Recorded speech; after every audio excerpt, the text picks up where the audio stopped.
আপনাদের আমলে বলে এইগুলো কাটেন কিভাবে?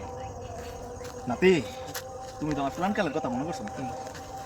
নাতি, তুমি তো বিশ্বাস করতো না। হ্যাঁ আমরা আমলে এই যে গাতা দেখতেছো না, এর ভিতরে আমরা মার্বেল খেলতাম। মার্বেল জন্য এমনকার হলো যে তিন গাতা হলো মার্বেল খেলে, আমরা আমলে এর ভিতরে মার্বেল খেলতাম। এই এত বড় কথা এত বড় গাতা তুমি তো বিশ্বাস করতো না। আর ইয়াদি আছিল কত বড় গুলি? বুঝলি নাতি, কিন্তু আরেকটা মনে কথা বলছি, আমরা আমলে একটা গুলি হইতো না নাতি।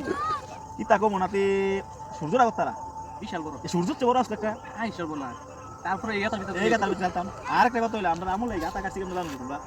আমরা আমলে এই গাতা কাটছি সকালবেলা দুইজনে মিল্লা কমে 20 থেকে 30 মন আদা দিয়া ফিটা বানাইতাম। আই সর্বনাশ। ওই ফিটা দুইজনে খাইতাম। খাইয়া দুইজনে দুইটা উড়া লইয়া এই জায়গাটা রেখে দিতাম। এই 20-30 মিনিট একটা গাতা খাইতাম। বিশ্বাস করছো নাকি? এত বড় কথা এই এই এই তো বড় কথা, তুমি তো বিশ্বাস করতে না। আরে ওনার আমলের ফুলা ভাই কিতা করে কিতা না।